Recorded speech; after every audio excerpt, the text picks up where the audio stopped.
Es atmiņā, ka būtu ļoti labi un izpildīt. Nu, Grobiņai bija viens tāds diezgan labs stūrs sitiens puslaika izskaņā. Nu, kopumā, jā, Grobiņai nav bijuši daudz iespējas uzbrukt, bijuši pāris tālsitieni. Viens labs stūrs sitiens, bet nu nevarētu teikt arī, ka viņš 45 minūtes Grobiņu būtu sēdējis tikai aizsardzībā. Un bumbu kontrolē Grobiņas komanda šoreiz tika pāri centra līnijai. Iesakiro Hanada un tad kļūda piespēlē, vēlreiz kļūda arī Rīga komandai, pāriet savā uzbrukumā Andris Grušātins, piespēlē Dudu.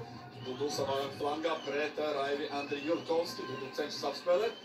Jurkovskis nospēlē cieši un nekur nepalaiž senegāliešu leģionāru. Arī pirmajā Grobiņnieku uzbrukumā šajā puslaikā, kad mainieku uzbrukumu varēja nosaukt to par sliktu piespēli, bet nu, tur arī Jurkovskis labi nospēlē tajā epizodē. Nu, tagad līdzīgi.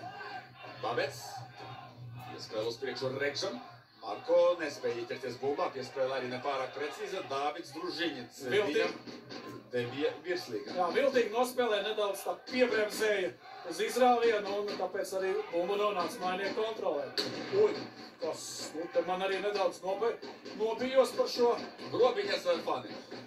Spridzina un šeit Daškevičs ies pret vienu. Daškevičs sitiens vārtu tuvajā stūrī, bumbu tver Mālišs. Pārāk vājš sitiens Daugavpilietim, ja situācijā šo pretrunīgo bumbas atsešanos no vārtu pārlutņā apmēram pa vārtu līniju. Ļoti tāds sitiens, Daškevičam šeit izgāja pret vienu no vārtu. Uz precizitāti Mālišs norēģē un notver. Nu, mēs jau, protams, šajā epizodā varam arī gudri paspriedelēt. Man prasījās sitiens vārtu tālajā stūrī šajā epizodē. Sitiens sekoja tojā un nu, vieglāk bija nospēlēt vārtsargam. Vēl jāpiebilst tāda obligātā literatūra, kas ir nepieciešama šādos mačos pirmajā kārtā, cik tad debitantu virslīgā šodien ir izgājuši un runā par Grobiņas komandu un tieši par latviešu spēlētājiem. Ir skaidrs, ka leģionāri ir leģionāri, tad divi spēlētāji nekad nav spēlējuši virslīgā līdz šim. Tas ir centra aizsargs Dāvids Družiņins un tāpat arī Roberta Meļķa brālis Rudolfs Meļķis sagaidīs savu iespēju iziet virslīgas mačā. Vēl ir uz soliņa spēlētāji, bet tagad sitiens vēl viens tieši. Manuprāt, Družiņins vai Kārlis Mikuļskis atvēra šo pretinieku ar aidījumu pa vārtiem. Nu jā, rezervēja, piemēram, Roberts Pirktiņš. Tāpat arī Krišānis Rupeiks, viņi nav spēlējuši virslīgā. Un ir arī virkne pieredzējuši. Piemēram, ļoti gaidu laukumā Emilu Knapši. Ne tikai Liepājas sastāvā, arī Rīgas Daugavas rindās viņš ir savulaik spēlējis. Tāpat Markus Krugolšs, interesants variants, augumā ražinējis. Masīvais uzbrucējs spēja spēlēt arī kā centra aizsargs. Grobiņnieku uzbrukumā, nu, caur Dudu atkal spēlē Grobiņu. Piespēle pa stipru un netika. Kanada pie bumbas netiek šajā epizodē. Rosko iziet no presinga, Regžam ar sieniņā Rosko. Asa sadursme no Rosko ļoti sāpīgi cieši. Bumba paliek Rīga komandai, pārkāpums netika fiksēts. Šeit kā Rosko tiešām nopietni cietis šajā epizodē, bet Daškevičs krīt Zorlaukam jābūt pendelei nav. Un Daškevičs nelēm uz putnus. 9 vārtus neieskieta, manuprāt, tāds dabīgs krītiens. Un tagad tiesas atgriežas pie savainotā Rosko. Nu, man vairāk interesē tieši Rosko epizode. Varbūt, nu, šī epizode arī, es teikšu, ļoti tāda diskutabla. Jā, nu te minūtes laikā divas tādas interesantas epizodes.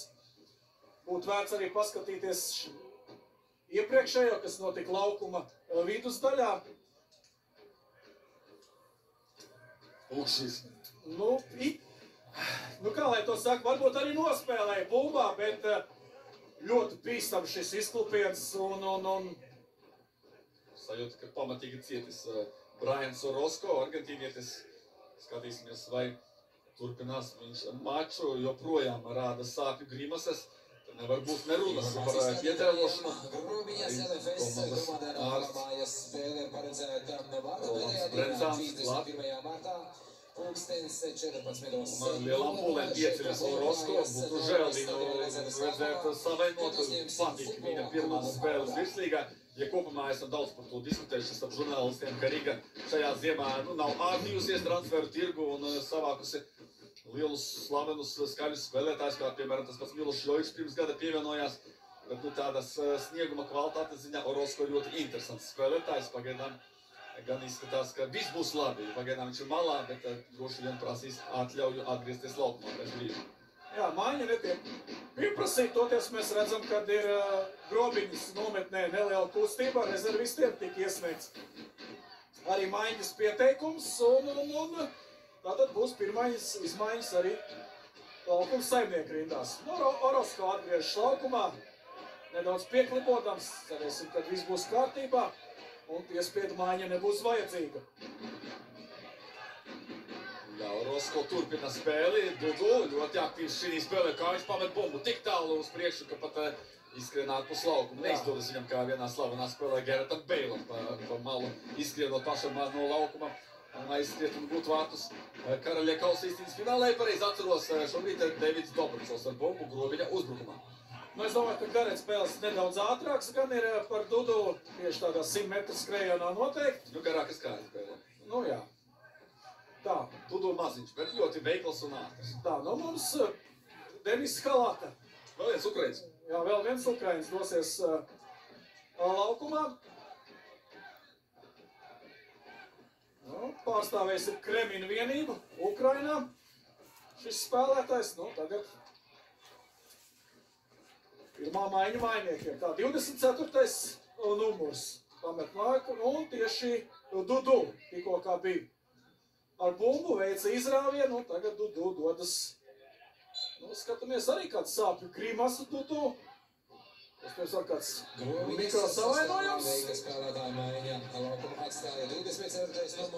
Un stūris.